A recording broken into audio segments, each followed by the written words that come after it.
এরপরে হক হলো ছেলে হোক অথবা মেয়ে হোক, 4 নম্বর ছেলে হোক অথবা মেয়ে হোক, অসন্তুষ্ট হওয়া যাবে না। কারণ ছেলে দেন আল্লাহ, মেয়ে দেয় আওয়ামী লীগ। কে দেয়? জোরে বল। আল্লাহ। তাহলে ছেলেও আল্লাহ দেয়, মেয়েও কে দেয়? আল্লাহ দেয়। কিন্তু দুঃখের বিষয় হলো ছেলে যদি হয়, মেয়ে হয়, ছেলে হয় না। মাজারে যায়, বাবার কাছে যায়, বাবা একটু তাবিজ পরায় দেন, একটু পানি পরায় দেন যেন আমার ছেলে হয়। অথচ যেই বাবার কাছে গেছে এই বাবার সন্তানই হয় না।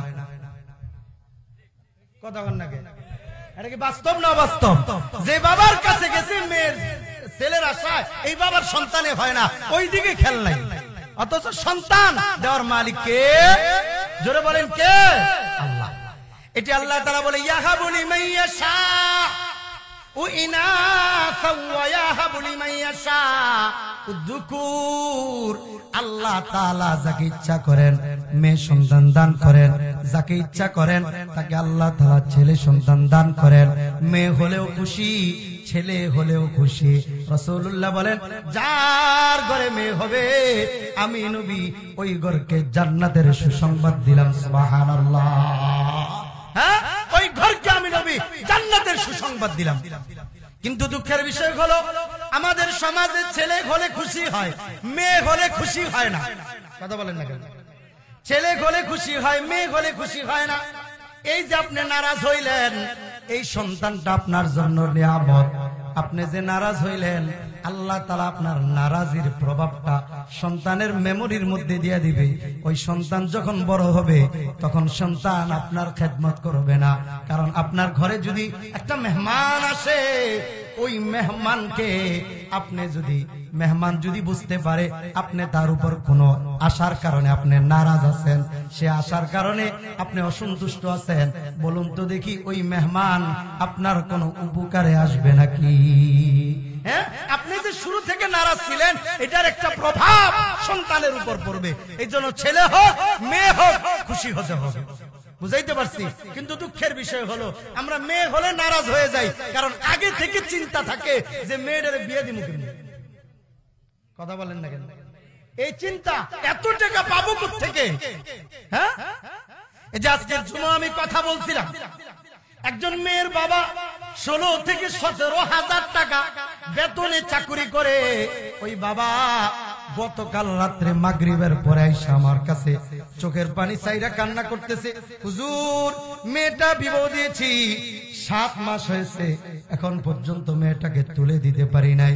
গত কিছুদিন আগে বন্যা হয়েছে, বন্যায় বড় ক্ষয়ক্ষতি হয়েছে, হুজুর এখন তো তুলে দিব, ছেলের পক্ষ থেকে 60-70 জন লোক আসবে, কিন্তু আমার যে বেতন, এই বেতনে পরিবার চালাইয়া ওই ছেলের পক্ষ থেকে 60-70 জন খাওয়ানো আমার পক্ষে সম্ভব না। কিন্তু দিন তারিখ হয়ে গেছে, আগামী শনিবারে আসবে, এখন 1 সপ্তাহের মধ্যে আমি বেতনও পাই নাই, এই 60-70 জনকে কেমনে খাওয়ামো? আবার যদি ভালো মন্দ না খাওয়াই তাহলে এই ভালো মন্দ না খাওয়ার কারণে সারাটা জীবন মেয়ে ভুগতে হবে, সারাটা জীবন মেয়ে ভুগবে। এটা হুজুর একটু যদি সহযোগিতা করেন।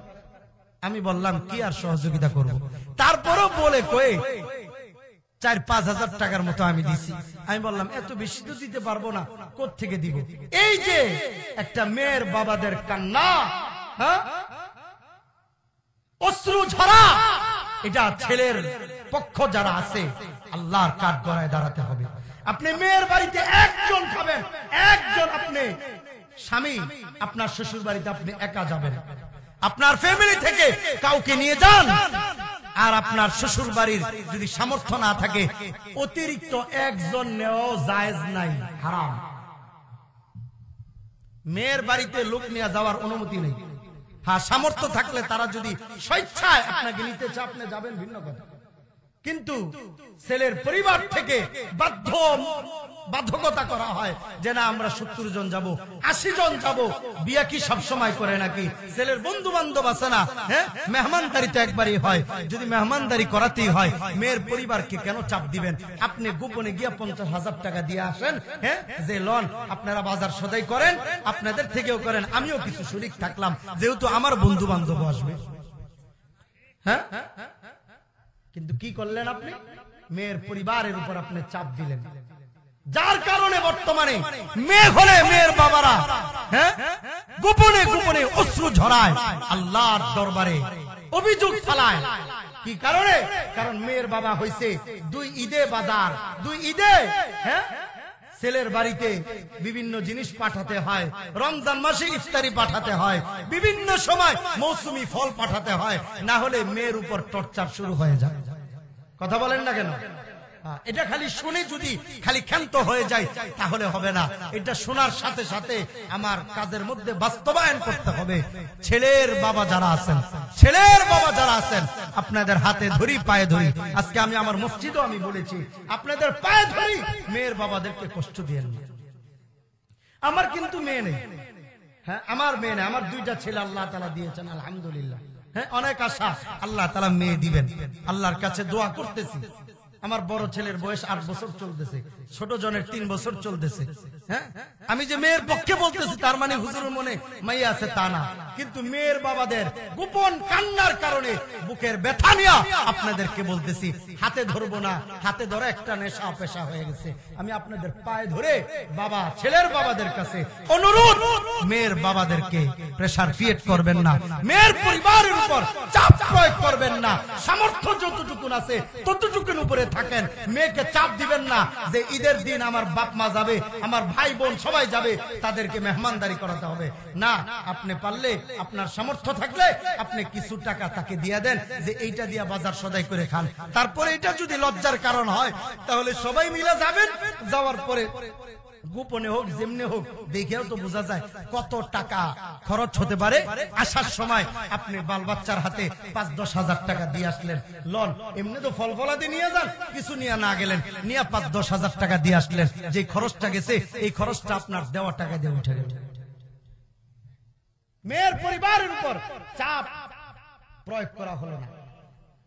এভাবে যদি সংসারগুলো চলতে থাকে, দ্বীনদারিতাকে যখন প্রাধান্য দিবেন তখন এমন হবে, অন্যথায় এমনটা হবে না। আল্লাহ তাআলা আমাদের সকলকে সহিহ বুঝদান করুন, বলেন আমিন। এই জন্য ছেলে হোক মেয়ে হোক সন্তুষ্ট থাকবো তো ইনশাআল্লাহ। দেন কে এটা? জোরে বলেন কে দেন? ছেলে মেয়ে কে দেন? আল্লাহ তাআলা দেন।